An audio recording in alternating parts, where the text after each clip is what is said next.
Moi, je bénis Dieu pour là où nous sommes en train de partir. De vraies connexions spirituelles sont en train de se créer. Puis on est vraiment ensemble, quoi. Et puis ça flot. Mais les gars, non, les gars, vous assurez. I salute you. Oh, frère, I salute you. Je respecte le Saint-Esprit. Vous voyez, le schéma, il est simple. Tu donnes de la place au Saint-Esprit, il se déploie. Tu le confines, il te laisse faire. Tu veux le canaliser, il te laisse faire. Ces derniers temps, lorsque je prie le Seigneur, il y a un verset qui se manifeste de manière particulière. Ce verset-là, vous le connaissez tous dans le livre de Jean, au chapitre 3, verset 6. Il a dit, ce qui est né de la chair est chair, mais ce qui est né de l'esprit est esprit. Et il va continuer par dire que le vent souffle là où il veut. Et puis, tu entends le bruit, tu ne sais pas d'où il vient, où il va. Ainsi en est-il de celui qui est né de l'esprit. Ça veut dire quoi? Tout ce qui est né de l'esprit, tu ne peux pas attraper ça, tu ne peux pas canaliser. Nous rentrons dans la dimension, devenons inarrêtables, indomptables, invincibles, incanalisables. Tu ne peux pas nous canaliser. C'est la dimension de l'esprit. Nous ne faisons pas que crier l'esprit. Mais nous sommes en crier l'esprit. Non, nous sommes en train de... We are making room for the Holy Spirit. How can I translate it? Nous faisons de la place, nous faisons de l'espace au Saint-Esprit. Et mon message d'aujourd'hui, c'est vraiment cela. C'est mon message. La Bible nous dit en Matthieu chapitre 8, à partir du verset 23, que Jésus monte dans la barque et ses disciples le suivent, n'est-ce pas? Et le verset suivant, il va s'élever une tempête, la tempête était grande et les flots ont commencé à envahir la barque et Jésus, lui, il dormait. Vous savez, celui qui est dans la dimension de l'esprit, il dort. C'est-à-dire qu'il devient insensible parce que le Saint-Esprit, la Bible compare le Saint-Esprit à quoi? On dit, ne soyez pas ivres, n'est-ce pas? Ne vous énivrez pas de vin. Donc le Saint-Esprit a l'effet dans la vie du croyant comme l'effet d'une drogue. Quand tu prends le Saint-Esprit et que quelqu'un est drogué, il ne se rend pas compte de ce qui se passe autour de lui. Quand tu es vraiment ivre du Saint-Esprit, les problèmes vont être là, les tempêtes, les montagnes vont se dresser. C'est les gens qui vont s'inquiéter pour toi, mais toi, tu n'as pas du temps à t'inquiéter parce que tu es dans une autre gamme, n'est-ce pas? Tu es dans une autre gamme, tu es dans une autre dimension. C'est comme si l'Esprit, quand il te remplit, te fait quitter la dimension du monde moléculaire pour rentrer dans la dimension de l'Esprit. Et la Bible va dire au verset 25 qui suit que les disciples vont commencer à paniquer parce qu'ils n'étaient pas dans l'esprit. Tu vois un peu, ils n'étaient pas dans l'esprit. Et la Bible dit, ils n'étaient non seulement pas en esprit, mais ils n'étaient pas dans l'esprit. They were not in the spirit. N'est-ce pas? L'anglais le traduit un peu mieux. And the Bible says, et il dit, ils vont réveiller Jésus et ils vont dire à Jésus, Seigneur, sauve-nous, nous périssons. Et regarde la réponse, il leur dit, pourquoi avez-vous peur, gens de peu de foi? C'est extraordinaire. C'est comme si, quand tu es rempli du Saint-Esprit, ta foi monte. Et la Bible dit, alors il se lève, il menace les vents et la mer et il y eut un grand silence. Ça veut dire que la paix est revenue face aux tempêtes de la vie. Qu'est-ce qu'il faut faire? Il y a deux choses qu'il faut faire. Premièrement, il faut t'assurer que Jésus est dans la barque. Si Jésus est dans la barque, il faut réveiller le Jésus qui est dans ta barque. Comment est-ce qu'on réveille le Jésus qui est dans sa barque? Ça veut dire que Jésus peut être dans ta vie, mais tu n'as pas de communion avec lui. Ce n'est pas parce que quelqu'un est dans ta maison que tu es en relation avec lui. Il y a des gens qui peuvent être dans ta maison et puis vous ne vous parlez pas, n'est-ce pas, pour une raison ou pour une autre. Ou bien vous échangez très peu. Ça, c'est le symbole de la connexion, le symbole de la vie de prière, le symbole de la vie de jeûne, la vie de méditation. Et c'est ce que nous essayons de bâtir en vous depuis quelque temps avec une insistance particulière. Nous passons de temps de jeûne et prière en temps de jeûne et prière, n'est-ce pas? Tout ceci, c'est pour renforcer, n'est-ce pas, la connexion avec Dieu, faire monter la soif, n'est-ce pas, de la vie de consécration, la soif de l'intimité. Et s'il vous plaît, veillez à ce que jamais le service ne puisse prévaloir sur, n'est-ce pas, la communion avec Dieu. Ayez une vie de prière, devenez des hommes et des femmes de prière. Alors, quand vous êtes un homme et une femme de prière, la Bible dit, celui qui prend appui sur le Seigneur trouve dans son cœur des chemins tout tracés. Les versions contemporaines, notamment la version Philippe, va dire ceci, celui qui est connecté à Dieu, n'est-ce pas? Voilà, il est connecté à Dieu, il trouve des chemins tout tracé. Plus vous priez, plus vous devenez sensible aux choses spirituelles. Plus vous priez, moins, je vais dire, les tempêtes et les problèmes de la vie ont de l'influence sur vous. And the Bible says que Jésus, quand il se réveille, n'est-ce pas, voilà, Jésus aussi dans ta barque qui dort, n'est-ce pas, parce que Jésus, c'est comme les valeurs de Dieu, le cœur de Dieu qui est en toi, mais dont on ne voit pas le fruit. Jésus est miséricordieux, lent la colère, riche en bienveillance. Et si vous êtes en face d'une situation où vos prières, qui sont naturellement efficaces, semblent ne pas avoir d'efficacité, que des portes vous résistent, il faut que vous sachiez que les portes que vos prières ne vous ont pas encore ouvertes, c'est votre comportement ou vos attitudes qui vont les ouvrir. Ça voudrait dire que simplement il y a des comportements ou il y a des attitudes qui sont problématiques, qui posent problème, on va dire ça comme ça, et qu'il faut pouvoir fixer, remettre en l'état. Chers amis, quand les choses ne vont pas et que vous priez que les choses ne semblent pas changer et que vous êtes réellement connectés, je ne parle pas de ceux qui n'ont aucune connexion et qui se complaisent dans des phrases cultes du genre, non, elles ne sont même pas cultes, les phrases qu'on répète éternelles et sempiternelles, qu'on répète de la sorte, je ne sais même pas ce que j'ai fait au Seigneur. Depuis là, même depuis là de la vie chrétienne sans connexion à Dieu, tu t'attends à quoi? Je suis en train de te dire que les portes que tes prières ne te sont pas encore ouvertes. Il faut savoir que c'est ton comportement ou tes attitudes qui vont te permettre de les avoir. Quelquefois, tu n'as pas encore la promotion que tu veux juste à cause de ton attitude. Parce que la signature appartient à quelqu'un. Ce quelqu'un, il s'en fout de ta vie de prière. Ce qu'il veut voir, c'est le Christ qui est en toi. Vous savez, tout le monde est toujours touché. La Bible dit qu'ils ont vaincu à cause du sang de l'agneau et de la parole de leur témoignage. Ça veut dire qu'ils ont été un témoignage. C'est leur vie qui a parlé. Et leur vie, là, quand elle a parlé, leur vie a donné un message. Regardez l'amour. Leur vie a parlé. Regardez la patience. Leur vie a parlé, dit regardez la maîtrise de soi. Laissez-moi vous dire, avec Dieu, on moissonne ce qu'on a semé. La patience que tu n'as pas donnée aux hommes, le ciel ne te la donnera pas quand tu seras dans des circonstances où les gens auront besoin de faire preuve de patience avec toi. Et le problème, c'est que quand on est très connecté à Dieu et qu'on a une vie de prière qui marche bien, il y a une forme de suffisance spirituelle qui nous donne l'impression que nous qui prions beaucoup, on est supérieur à ceux qui ne prient pas beaucoup. Et c'est pourquoi ça engendrait des chrétiens évangéliques qui prient beaucoup pour certains, mais qui ont de sales comportements, n'est-ce pas? Dans les entreprises, quand vous rentrez, ils ressemblent à des païens, n'est-ce pas? Pourquoi? Parce que simplement, ils se disent que comme ils prient beaucoup et qu'ils sont connectés à Dieu, c'est comme si le comportement devient secondaire.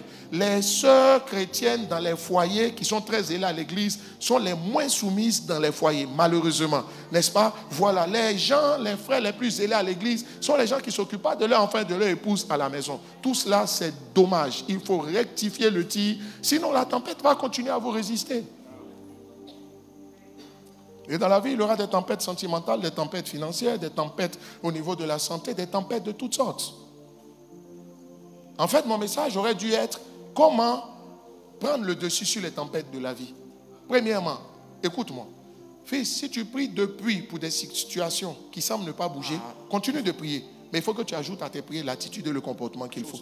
Mais à quel niveau vous êtes capable de vous oublier? L'égoïsme vous éloigne de vos rêves. Le manque, n'est-ce pas, de miséricorde vous éloigne de vos rêves. Je vous en supplie par les compassions de Christ. On ne cesse de vous dire, la miséricorde est une grande clé de bénédiction. C'est le seul mot qui, dans sa manière d'être écrit, contient le mot Dieu. Miséricordieux. Ça veut dire Dieu est miséricordieux. Tu vois, non? C'est la corde que tu tends aux autres pour les sortir de la misère des problèmes qui t'ont créé. C'est pour ça qu'on l'appelle miséricorde. C'est la corde qui sort les gens de la misère. Et c'est extraordinaire, le pardon, on dit, il faut pardonner. Et le mot pardon, c'est pardon. Par un don, ça donne pardon. Ça veut dire quoi? Tu fais don de quelqu'un.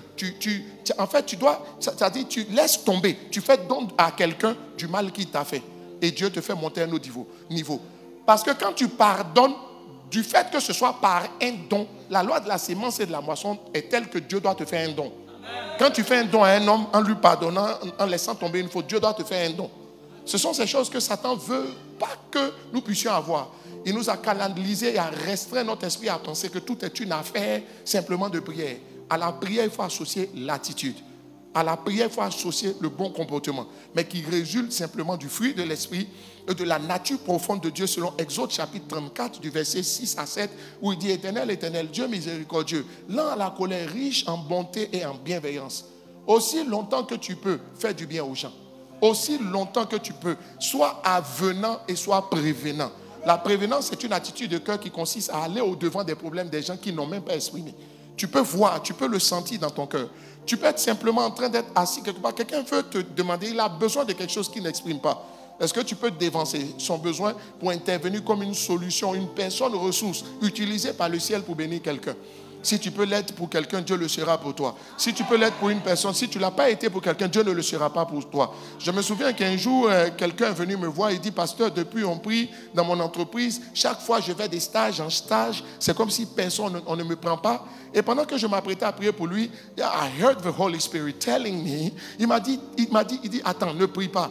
Demande à la personne. Ce gars-là, c'est quelqu'un qui est extrêmement orgueilleux. C'est pour ça qu'on ne le retient pas jamais là où il est. Parce que même quand il travaille sur quelqu'un, il fait preuve d'une suffisance comme s'il avait le niveau de son patron. Or, il oublie que son statut dépend d'une personne qui va signer. Ça ne dépend pas des anges, ça dépend de la personne qui signe. Parce que la personne qui signe, ce n'est pas les anges qui viennent attraper son stylo. La Bible dit que la folie est assise à des positions élevées. Ça veut dire que ce n'est pas la sagesse que Dieu élève, c'est la folie que Dieu élève. C'est la capacité toi-même de te comporter comme un fou parce que tu sais ce que tu veux. La capacité de te baisser, de t'abaisser. Par exemple, si tu rentres en salle de réunion avec ton patron rentre dans la salle de réunion. Si tu respectes, tu te lèves. J'ai entendu le frère dire non, que lui, on ne peut pas l'envoyer. Il n'est pas parti au travail pour qu'on l'envoie. Mais celui qui signe ton papier, s'il t'envoie, tu fais comment? Tu dis, tu ne vas pas. Ok. Les portes qui te résistent, malgré tes prières, sont encore fermées parce que tu n'as pas l'attitude que Dieu veut voir. Il n'a pas vu les œuvres ou les fruits du cœur de Christ qui est censé être bâti en toi.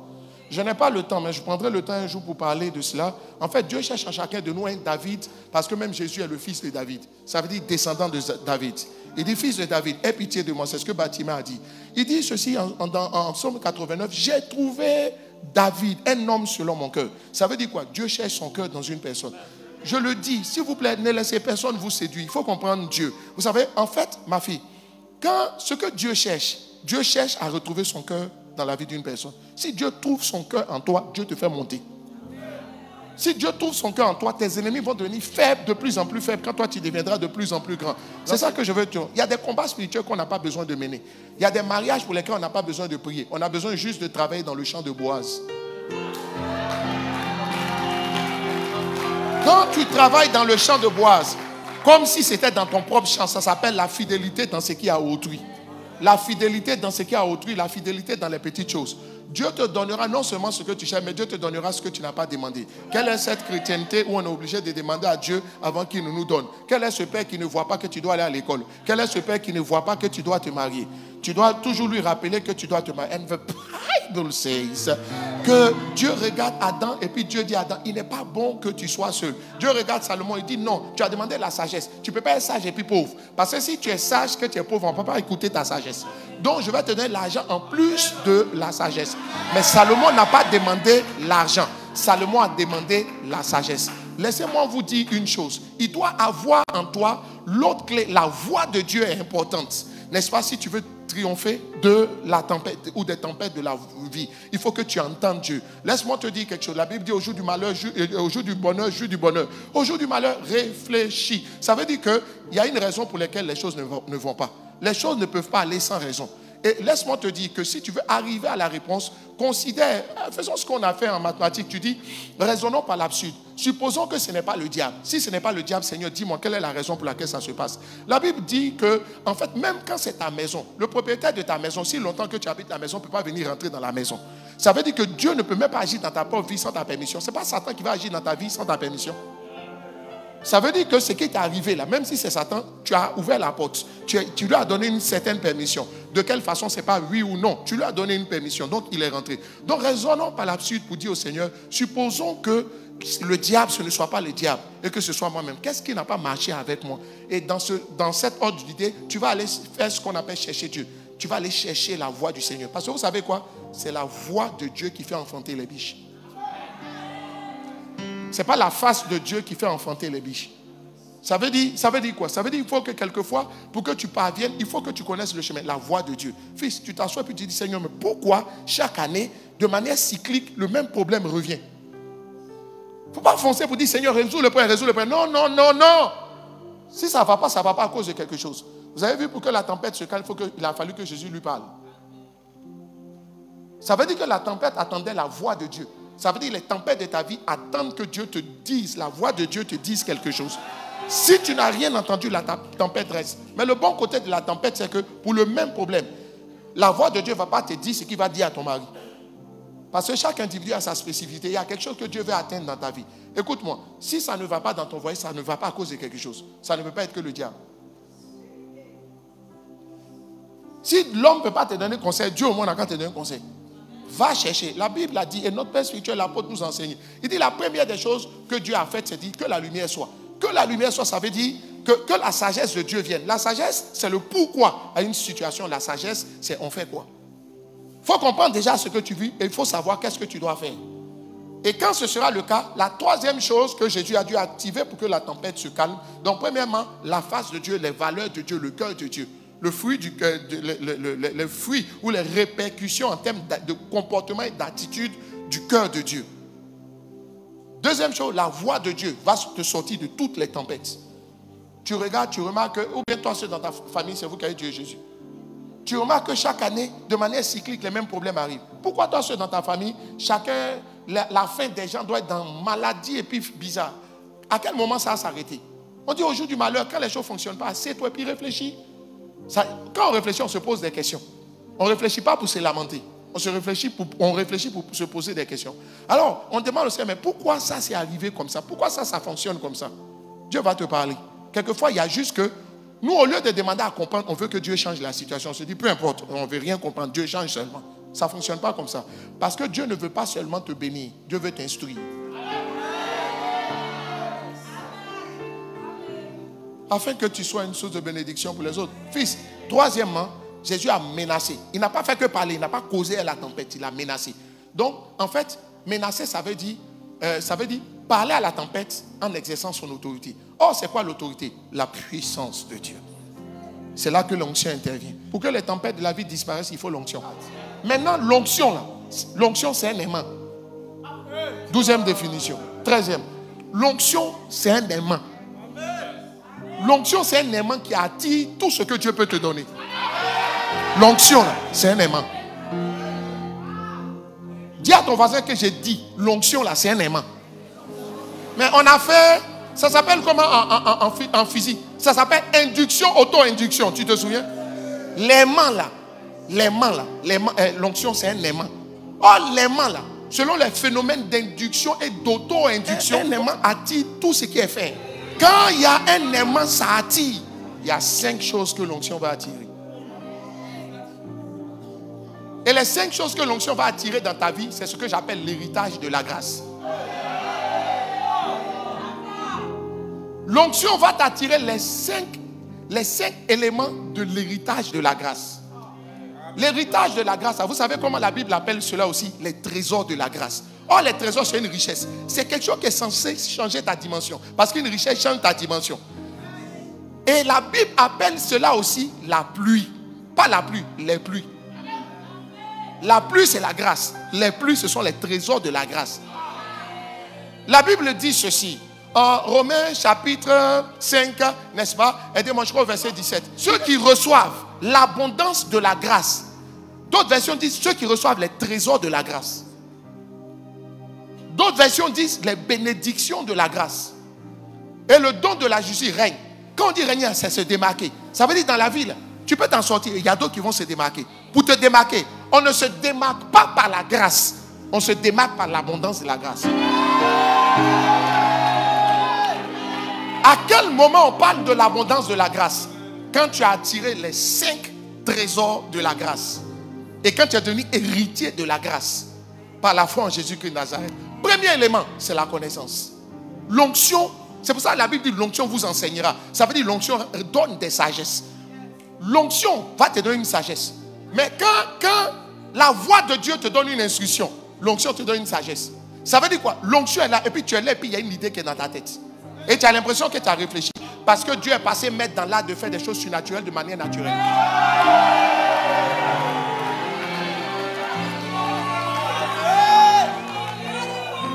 C'est surnaturel. Mais tu as l'impression que tu as réfléchi. Quand vous êtes en train de chercher la voix de Dieu, ça dit qu'il ne faut pas avoir peur de te tromper. Si tu t'es trompé, tu as été corrigé. Depuis qu'un enfant essaie de marcher sans tomber.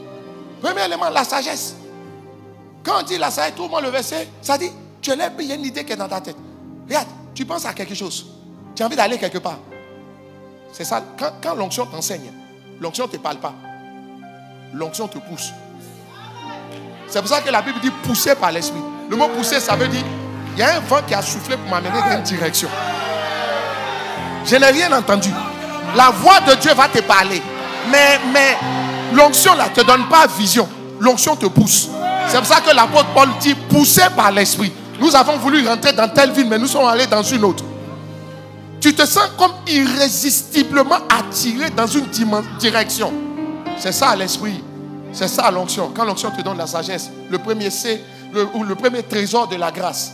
Et le premier trésor de la grâce, c'est la connaissance révélée ou la sagesse qui s'impose à toi. Elle ne cause pas avec toi, elle s'impose à toi. Pourquoi? Parce que si elle te parle, tu peux résister. Mais quand elle te pousse, tu es obligé de te laisser entraîner. C'est pour ça que la Bible dit, voici les signes qui accompagneront.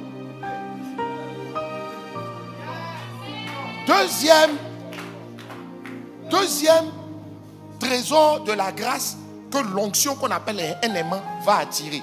Tu sais c'est quoi? C'est la compétence. Laissez-moi vous dire, l'onction, quand on dit on est revêtu, fils, je vais t'expliquer comment ça marche. Mais beaucoup, on sait que c'est un revêtement, ils ne savent pas comment ça fonctionne. Ça fonctionne sur la base de dons. C'est-à-dire des capacités. Comment tu sauras que tu seras un quand tu vas voir la capacité? Au jour où le manteau vient sur toi, tu ne vois pas. Le manteau ne vient pas. Il a dit ceci, il dit, l'esprit ne viendra pas de manière à ce que vous le voyez. Ce n'est pas pour voir, tu vas le constater. Il y a différence entre voir et puis constater. Tu vas constater. L'esprit du Seigneur est sur moi parce qu'il m'a oint pour annoncer. Ça veut dire l'onction là, ça vient pour une mission. Mais l'onction vient pour une mission. C'est à cause de quelque chose que quelque chose. L'onction vient à cause de quelque chose. Mais ça dit quand Dieu veut travailler avec toi dans un domaine, il faut qu'il te donne l'onction. C'est-à-dire la puissance surnaturelle dans le domaine. Pour que tout ce qui est... La voix de Dieu peut te donner l'orientation. Mais c'est l'onction qui va enlever l'obstacle afin que l'orientation puisse se déployer. Il y a des gens qui savent ce qu'ils... Il y a des gens qui ne savent pas quoi faire de ce qu'ils ont. Il leur faut l'onction. Et laisse-moi te dire, il dit, l'Esprit Saint, parce qu'il m'a un pour annoncer une bonne nouvelle aux pauvres. Suis-moi bien. Il m'a un pour guérir ceux qui ont le cœur. Il m'a un pour proclamer aux captifs. Ça veut dire quoi? L'onction vient pour donner des aptitudes aux gens. Vous savez pas compris. L'onction là vient pour donner des capacités. Ça veut dire que pour annoncer la bonne nouvelle, là, il te faut une capacité. Tu vois, dans le monde, tu es dangereux. Tu veux prendre ton expérience terrestre du monde là pour envoyer. Ceux qui dans le monde n'ont pas connu le monde là, donc eux ils sont défavorisés. Ça ne peut pas être comme ça.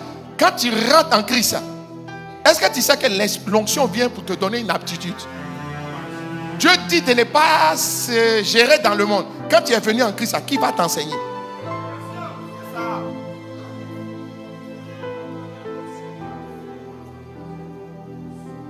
L'onction.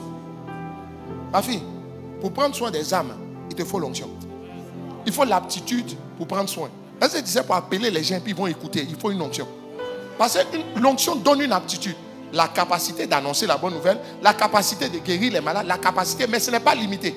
Toute capacité que tu as besoin d'avoir pour faire un travail que tu as naturellement, tu dois l'avoir surnaturellement. Pourquoi? Parce que deux valent mieux qu'un. À ta capacité naturelle à appeler, il faut ta capacité surnaturelle à appeler. À ta capacité naturelle à comprendre un homme et puis à prendre soin d'un homme, il faut la capacité surnaturelle. Pourquoi? Parce que c'est deux qui vont mieux qu'un. Et il y en a deux qui témoignent dans le ciel. C'est pourquoi il y avait deux témoins dans l'Apocalypse. Yeah. Yeah. Non, je vous parle sérieux. Tout ce que tu sais faire naturellement, il faut sa capacité surnaturelle pour que tu sois complet. Sinon, tu deviens comme quelqu'un qui a une seule main. Tu deviens comme quelqu'un qui a un seul pied. Or, la Bible dit, aucun témoignage n'est vrai si ce n'est le témoignage de deux personnes. Il y a le témoignage de ta capacité naturelle et il y a le témoignage de ta capacité surnaturelle que tu as acquise par le pouvoir souverain de l'onction. Est-ce que tu sais que pour prêcher là, si tu sais parler, et si tu sais, tu es un peu cohérent dans ta tête, tu peux prêcher.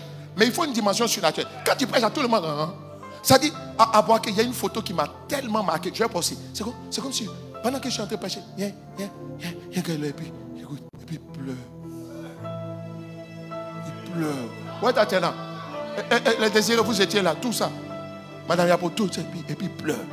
Quand moi j'ai vu ça, j'ai dit non, l'onction est partie quelque part. Il y a une qui peut. Oui. Mon avis était tu es quitté là-bas ou bien? Ça dit, en ta capacité naturelle à faire à manger, là, il te faut ta capacité surnaturelle. Dieu sait que ton mari est compliqué. À un moment donné, sa complication va sortir. Quel que soit ce que tu vas faire. Parce que la chair est insatisfaite. Mais l'esprit met tout le monde d'accord.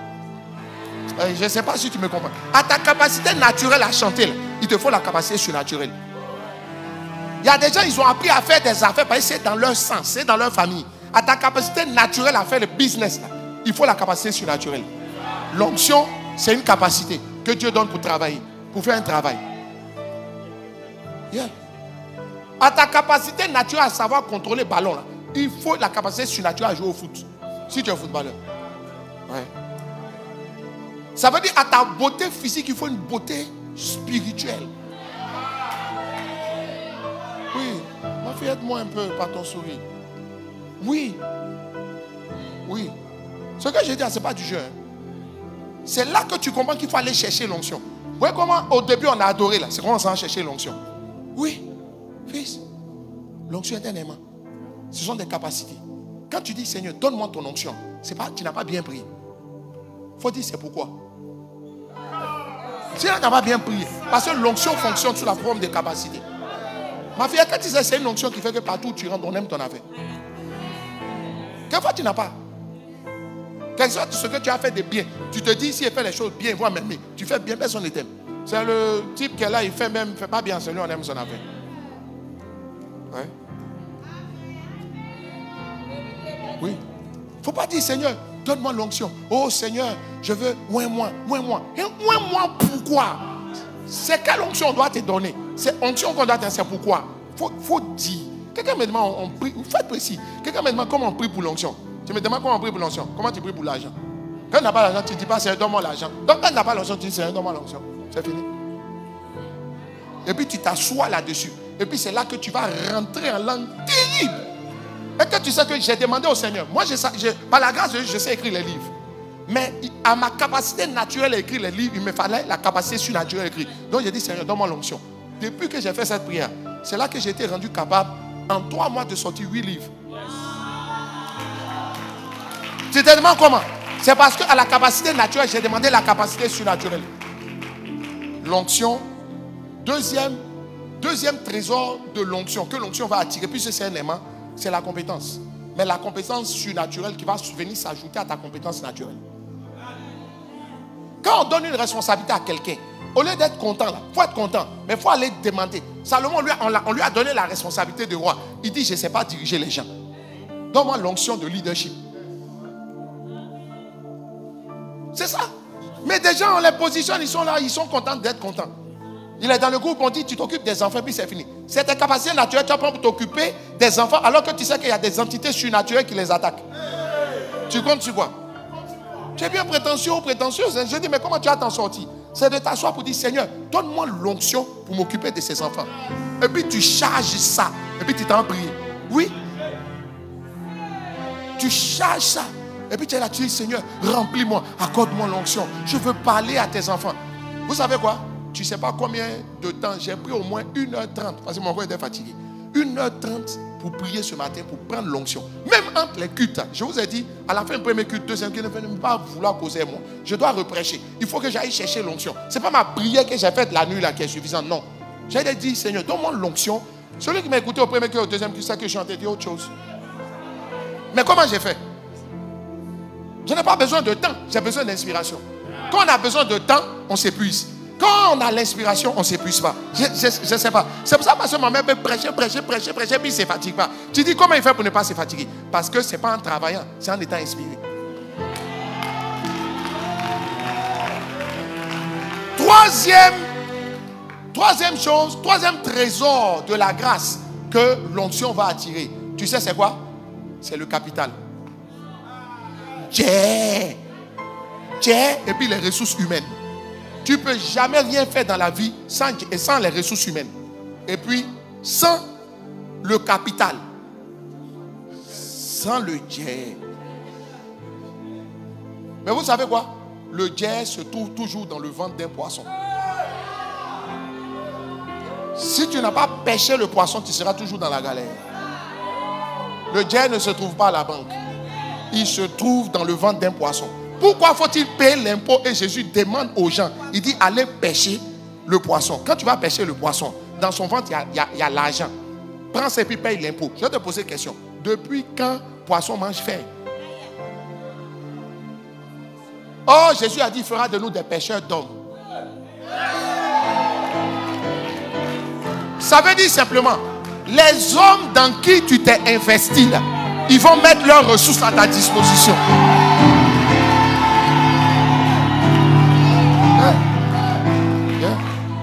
Mais toi, tu t'intéresses à personne. Si ce n'est à toi, tu dis je veux marier un riche seulement. Tu ne t'es pas investi en lui. Tu ne t'es pas intéressé à lui. Tu ne lui as fait aucun bien alors qu'il ne t'a pas marié. Et puis tu dis moi j'ai marié riche. Okay? Tu comptes sur quoi? Par exemple, tu es skinny ou bien passé, tu as bouchou. C'est sur ton skinny, tu comptes ou bien c'est sur ton abouitouya. Un vrai homme n'a pas de préférence de forme. Il a des préférences de cœur.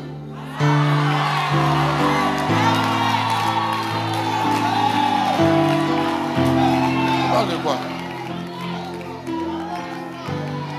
Tu peux vouloir skinny, hein? Mais tu sais quoi? Tu veux skinny, mais celle qui a investi, qui s'intéresse à toi pour ce que tu es là, elle est à Pouchou. Tu fais quoi? Tu as lui dit d'échanger de forme.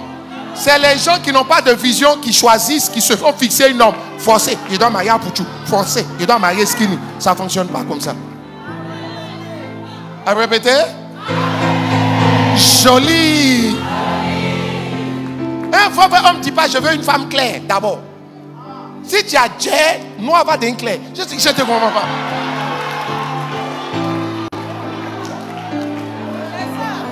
Je ne te comprends pas quoi. Abouchou peut devenir skinny tout de suite. Skinny peut devenir Abouchou. Alors, il faut avoir Jay seulement. Qui dit Amen? Quelqu'un acclame Jésus. Je vais descendre bientôt. Oui, fils. Regarde. Si moi je veux réaliser, mais il faut que je m'occupe bien de toi. Parce que ce dont j'ai besoin pour réaliser ma vision, toi tu as ça. Si toi tu n'as pas ça, maman Kane a ça. Si maman Kane n'a pas ça, Emmanuel a ça. Il y a forcément quelqu'un qui a ça. La ressource, l'argent c'est la ressource. La ressource, le capital dont tu as besoin, ça se trouve dans le ventre d'un poisson. Mais le poisson là, que tu vas aller pêcher. Pêcher, c'est se déployer pour le poisson. Investir en lui. La Bible dit, personne ne plante un arbre sans manger le fruit. Maman, tu as beau avoir la vision. Si tu n'as pas les hommes qu'il faut, ils vont gâter ton entreprise. C'est moi qui te parle. Quand tu es fatigué, c'est là que, si tu as un fardeau, que tu n'as pas quelqu'un pour porter ce fardeau.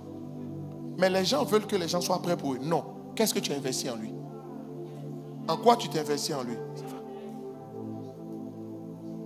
Esprit de Dieu, Esprit de Dieu, remplis-moi, remplis. Quand il dit remplis-moi, il faut savoir pourquoi il doit te remplir. Il y a le pour qui peut manquer. Laissez-moi avancer un peu. Et j'avance pour dire que quel est le quatrième trésor de la grâce que l'onction va attirer? Tu sais c'est quoi? Les connexions.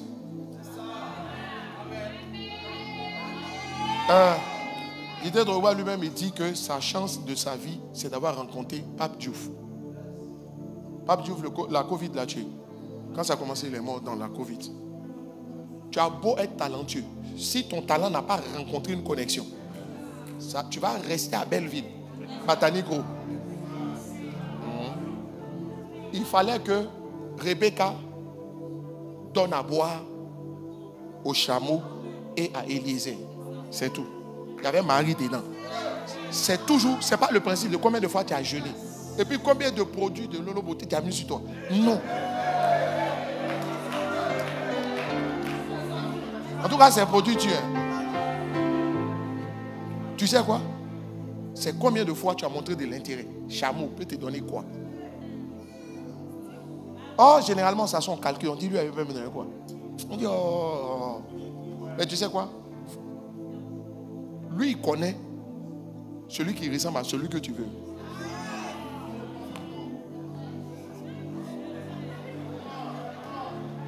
Et cinquième trésor, parce qu'il faut que je descende. Cinquième trésor de la grâce dont tu dois hériter, que l'onction attire. Quand il dit attire, c'est attire. Les connexions, là. Est-ce que tu sais que l'église ne grandit pas parce qu'il y a trop de stratégies? L'église grandit parce qu'il y a beaucoup d'onctions. Mais beaucoup d'onctions, des gens qui savent comment ça fonctionne. Tu peux être loin et puis tu es bête. Oui.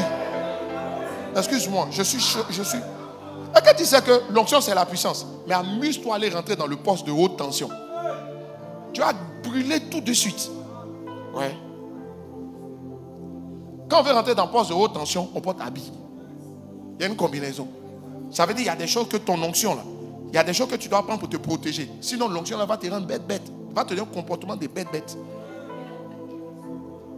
Est-ce que vous savez que quelqu'un qui est trop loin, il n'écoute personne? Le dernier élément que la grâce va attirer et on va atterrir. Ma fille, tu sais c'est quoi?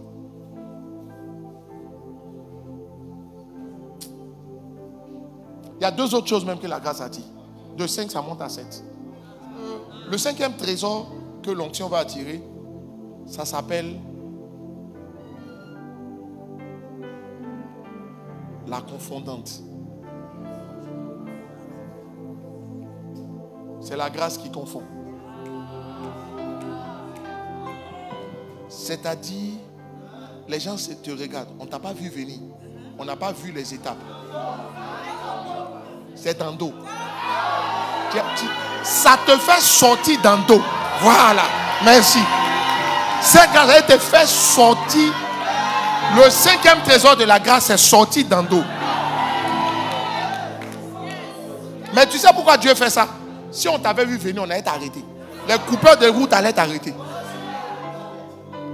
Et quand tu sais que David, en 24 heures, on ne lui a même pas laissé le temps d'aller se laver. Ben, s'il allait se laver, les coupeurs de route et les sorciers de sa famille allaient bloquer. Quand il a quitté les champs, les pour aller devenir roi en même temps. C'est-à-dire, les gens s'arrêtent. On dit, à quel moment il a fait les sciences politiques? À quel moment on l'a formé quand? Il n'y a pas de formation ici. Tu sais quoi? Est-ce que tu sais que par définition, Dieu est un Dieu de processus? Mais quelquefois, Dieu décide. La raison du processus, c'est de te former. Mais quelquefois, ce pourquoi on veut te former, tu as dit à ça. Et le seul pourquoi on est en train de te former, c'est le cœur. Dieu ne cherche pas des gens qui prient beaucoup. Hein. Dieu cherche les gens qui ont son cœur. C'est pourquoi quelquefois tu t'assois. Quelqu'un ne prie pas plus que toi. Il n'est pas plus loin que toi. Mais où Dieu l'amène, tu as envie de devenir jaloux. Oui. Parce que vous étiez ensemble dans le processus. Et puis Dieu a interrompu le processus. Je vais t'aider. Et c'est là que j'aime arrêter. Est-ce que tu sais qu'il y a des enfants, normalement, pour arriver en terminale, tu fais CP1, CP2, CE1, CM1, CM2. On les prend et puis on dit, il y avait une de mes filles, quand on commençait l'œuvre, son fils, à 13 ans, il a eu le bac. Je vais t'expliquer. Parce que quand il était en 3e, il s'ennuyait en classe. C'est comme quand il s'élève, il dit, lui est fâché, il ne veut plus partir à l'école. On dit pourquoi? Il dit, mais que, c'est comment ça explique à lui qu'on est. Ils l'ont testé sur seconde. Il touche l'étude. Aujourd'hui, il est en train d'étudier la physique nucléaire. Il est déjà parti. Non, mais parce que ce pourquoi on veut te former, tu comprends. Quand c'est comme ça, il s'ennuie. C'est comme ça Dieu fait. La raison pour laquelle, le processus dans lequel il te fait passer pour te donner son cœur là. Quand il te regarde, tu as dit à ça. Il dit donc pourquoi on va laisser le processus aller à son terme? Autant qu'on arrête le processus, parce que la finalité du processus est déjà bâtie en lui. Que Dieu vous bénisse.